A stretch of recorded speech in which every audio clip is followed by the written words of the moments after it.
Tour de Flanders. It's one of the most iconic races in the world. It's like the best atmosphere, the best people, the best racing, but it's not always all sunshine and rainbows. I started the journey at 2 a.m.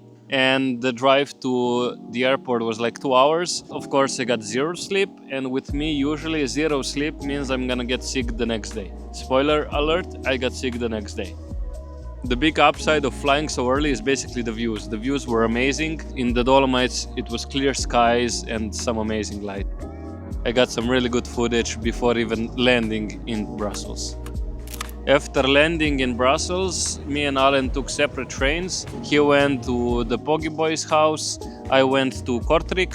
Sadly, when I got there, the room wasn't ready and I desperately needed a nap, which I was denied. After we got the accreditation, we took the car with the Pogi Boys. Is it possible if he also comes? Yes, of course. Hi. Hello, Alan. I know your brother, Drill. Oh, really? I really follow him. And basically got drinks with Alex Carrera, the manager of the day, and also Ben Lyman, who also works with Alex. When we went from the hotel, it was like 9 o'clock. So that meant I hadn't slept a single minute from the day before, the travel day. And when I got to the hotel, I got a fever. And I thought if I get a good night's sleep, I'm gonna be better next day. Sadly, it wasn't the case. It was only worse the next day.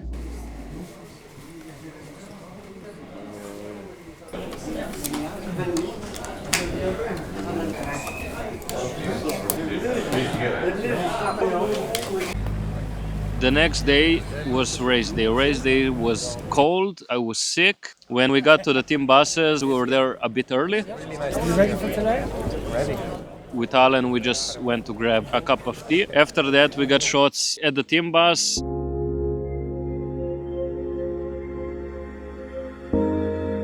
Then we went to the presentation.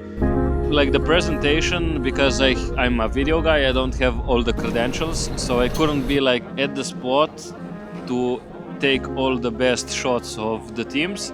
So instead, I looked around and I saw a bar which was overlooking the whole town square.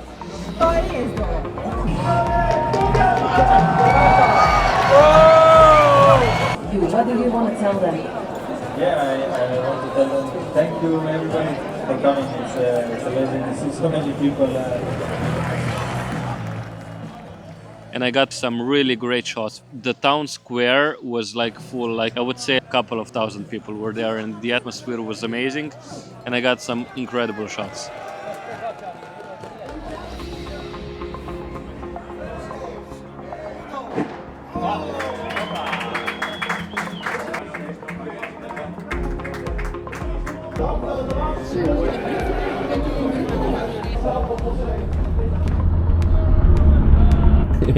After the start, we just went to the press center, grabbed something to eat. Thank you. And grabbed the bus to the Kwaremont. Kwaremont is one of the most famous climbs in the Tour de Flanders. And we got there 20 minutes before all the riders. Usually the riders do like 3 ascents on the Kwaremont. We captured the first and second one.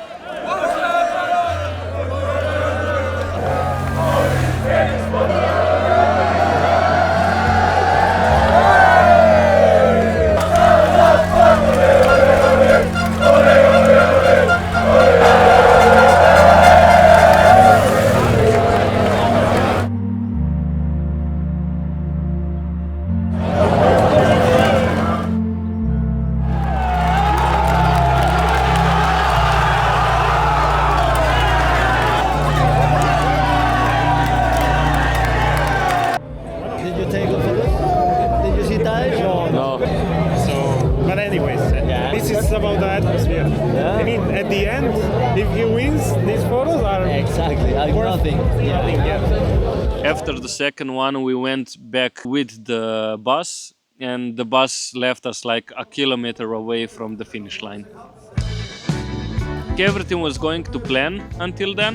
I went to the finish line, and then a couple of security guards just came around looking at our accreditations. Yeah. Do you have a right badge? No, you don't. No? No. So behind here. Okay, no problem. No. And what would you know, I didn't have the accreditation to be at the finish line. So I had to go from the finish line like 600-700 meters to the back. Kaj niti to ne smemo biti. No one of the other guys here have this checkpoint, but okay, we have to move, yeah. The longest lens I had was like 28 to 105 millimeters. You can shoot with that on a distance of like 100 meters, but everything more than that is just unusable. So I started to panic because I knew with that I can't get the footage of Tadej crossing the finish line. And by that point, we already knew that Tadej is gonna win. He was like a minute and a half in front of everybody else. And I was kind of panicking. Then I decided with Lena, the other photographer that didn't have the correct accreditation, we went to the crowd so I can kind of hold my camera above the crowd and capture it. But like you can see here in the footage, it wasn't anything special. But thankfully Alan helped me out and he gave me the photo so ENVE can have like the full package. After that, I started stressing.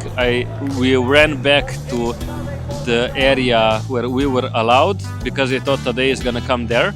We were there waiting for like 5-10 minutes and then I was like, oh, wait, usually after the race there is the ceremony. And thankfully from other photographers, I got the info that the ceremony is gonna be in like an hour because they wanted to wait also the females to finish. So thankfully we just grabbed something to eat. We stayed at the finish line. An hour later it was the ceremony, we got all the shots. It is the one and only, de wereldkampioen, Tadej Pogačar!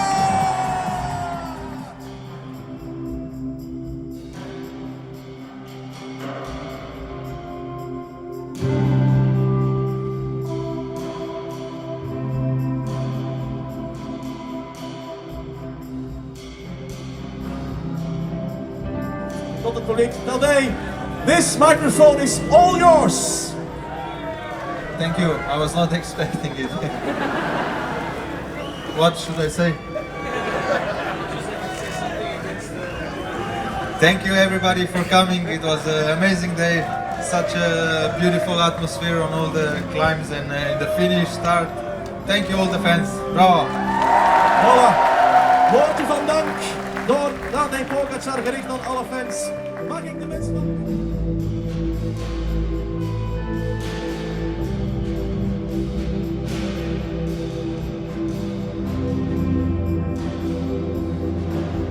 Pogačar en Lotte Kopecky! Then we went back to the press center. We met with Chris. Chris was the one that gave us the lift from the hotel to the press center and from the press center back to the hotel. So Chris, thank you very much for all your help. When I got back to the hotel, I was so tired. I was like, my energy was at like -4 billion. And I just went to bed, passed out and slept like a baby the whole time. Another successful journey. Again, like this one was even more challenges than Strade Bianche. Even more places I couldn't go. I got sick. But in the end, if you don't give up, if you just try, you can always find a way. So if you take something from this, basically just don't give up and just keep trying. And I'm very happy how it went. Thank you guys for watching. Tune in to the next one. Bye.